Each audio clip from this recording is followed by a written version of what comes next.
আপনিও যদি মোবাইলে আসা অ্যাডগুলোতে বিরক্ত হয়ে থাকেন তাহলে আজকের ভিডিওটা আপনার জন্য। আজকের ভিডিওতে আমরা এমন একটি ট্রিক দেখাবো যেটা ইউজ করার মাধ্যমে আপনি সকল ধরনের ওয়েবসাইট কিংবা সফটওয়্যার থেকে অ্যাড রিমুভ করতে পারবেন কোনো কষ্ট ছাড়াই। কিন্তু আপনি ইউটিউব, ফেসবুক কিংবা অন্যান্য সোশ্যাল মিডিয়া যেগুলোতে অ্যাড থেকে ইনকাম হয়, অর্থাৎ অ্যাড রেভিনিউর মাধ্যমে ইনকাম হয়ে থাকে, আপনি সেগুলোর অ্যাড থেকে কখনোই বন্ধ করতে পারবেন না।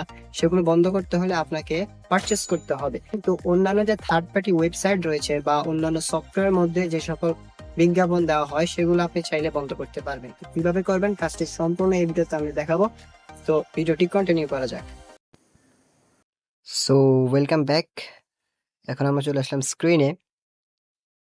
এই সেটিংটা প্রত্যেকের মোবাইলেই থাকে। তো আপনি সবার প্রথম সেটিং ওপেন করবেন। আমি এখান থেকে আমার ফোনের সেটিংসটা ওপেন করে নিচ্ছি। সেটিংস ওপেন করার পর আপনি এখানে নিচে দেখতে পারবেন কানেকশন অ্যান্ড শেয়ারিং। এই কানেকশন অ্যান্ড শেয়ারিং এই অপশনতে যেতে হবে। এখানে যাওয়ার পর আপনি দেখতে পাবেন এখানে লেখা আছে প্রাইভেট ডিএনএস। প্রাইভেট ডিএনএস অপশনটাকে আপনি খুঁজে বের করবেন, এখান থেকে ক্লিক করবেন।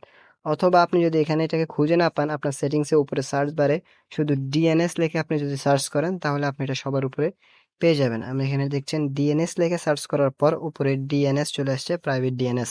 ডিএনএস সার্ভার অ্যাড্রেস না, কিন্তু প্রাইভেট ডিএনএস। ওকে, দেন এখানে ক্লিক করার পর আপনি এখানে দেখতে পারবেন নিচে লেখা আছে private DNS provider host name. Just এখানে একটা ক্লিক করবেন। অ্যান্ড এখানে দেখতে পাচ্ছেন আমার এখানে যেটা লেখা আছে এটা কিন্তু আপনার এখানে থাকবে না, যেটা dns.adguard.com। আপনি জাস্ট এখানে টাইপ করে দেবেন dns.adguard.com। দেখতে পাচ্ছেন dns.adguard.com অ্যান্ড দেন সেভ।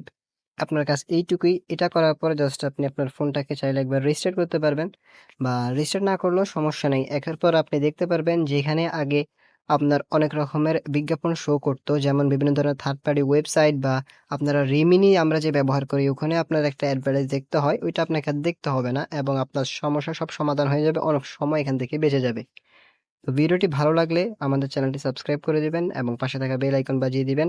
ভিডিওতে একটি লাইক করার অনুরোধ রইল।